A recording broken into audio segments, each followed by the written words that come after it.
ગુજરાતની અંદર ભારતીય જનતા પાર્ટી દ્વારા દરેક ગામોમાં રોડ રસ્તા બનાવવાનું કામ શરૂ કરવામાં આવ્યું છે, પરંતુ સરકારના અણઘડ વહીવટ અને અધિકારીઓના અણઘડ આયોજનના કારણે ઠાસરા તાલુકાના ચિતલાવ ગામથી ભોયપુરાને જોડતો રસ્તો જે થોડાક સમય પહેલા જ બનાવવામાં આવેલો અને આ રસ્તો ઘણા લાખોના ખર્ચે બનાવવામાં આવેલો, હાલમાં આપણે જોઈએ છીએ તે પ્રમાણે આ રસ્તાની અંદર ઠેર ઠેર પાણી ભરાઈ ગયું છે અને રસ્તો દુરુપયોગ થઈ રહ્યો છે।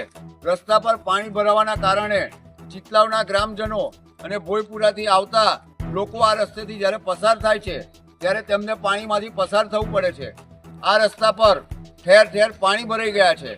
જે તે સમયે ગ્રામજનોએ પોતાના રસ્તા માટે ભૌગોલિક પરિસ્થિતિના અનુસંધાને રજૂઆત કરેલી કે આ રસ્તો યોગ્ય ક્વોલિટીમાં બનાવવામાં આવે, લેવલિંગ કરીને બનાવવામાં આવે, છતાંય તે અરજી પર ધ્યાન નહીં આપવામાં આવેલું અને તેના કારણે પ્રથમ વરસાદે જ આ રસ્તા પર ખૂબ પાણી ભરાઈ ગયું છે।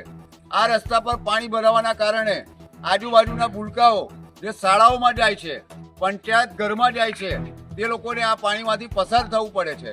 આ રસ્તા પર લેવલિંગ નહીં થવાના કારણે પાણી ભરાઈ ગયું છે અને એ પાણીના કારણે અહીંયાથી એમ્બ્યુલન્સ પણ પસાર થાય તો તકલીફ થાય એવી હાલત છે। ભોયપુરા સુધીનો રસ્તો કરોડોના ખર્ચે જ્યારે બન્યો હોય ત્યારે સરકારના અધિકારીઓની મિલીભગતના કારણે કોન્ટ્રાક્ટરો દ્વારા યોગ્ય કામ થયું ન હોવાની ગ્રામજનોની બૂમ છે।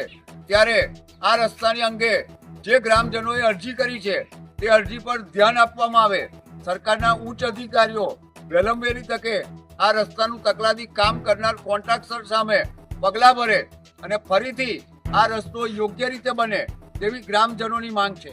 આપણી સાથે કેટલાક ગ્રામજનો ઊભા છે, તેઓની સાથેથી આ રસ્તા અંગેની વિગતો લઈશું। ભાઈ, આ જે રસ્તો ભોયપુરા સુધીનો બનાવવામાં આવ્યો છે, શું કહેશો તમે તે અંગે? 3 મહિના પહેલા આ રસ્તો PWD દ્વારા બનાવવામાં આવ્યો।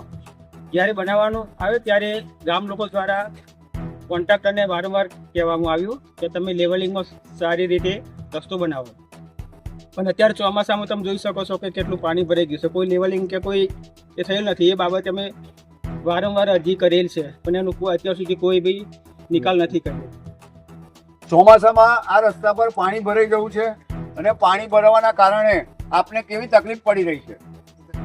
તકલીફ તો દેખાઈ જ રહી છે સીધી રીતે કે આવવા જવામાં બહુ જ તકલીફ પડે છે, છોકરાને સ્કૂલે જવામાં બી બહુ તકલીફ પડે છે। આવા દોરા ગંદા પાણીમાં છોકરું જાય છે અને આવે છે અને વરસાદ ચાલુ હોય તો બધી રીતે તકલીફ તો છે જ અને આ રજૂઆત કરવા છતાં પણ હજુ સુધી આનો કોઈ નિકાલ આવ્યો નથી અને આ વર્ષે જ નહીં, દર વર્ષે આ તકલીફ છે।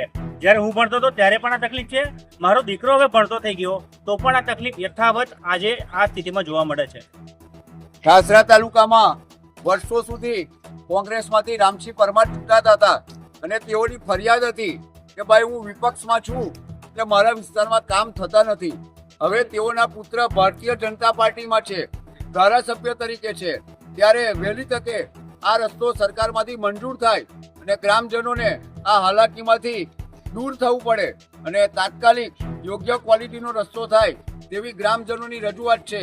હવે જોવું એ રહ્યું કે સરકારના અધિકારીઓ ધારાસભ્યની વાત ધ્યાને લઈ અને તાકીદે આ રસ્તો યોગ્ય રીતે બને તે માટે પ્રયત્નો કરશે કે કેમ।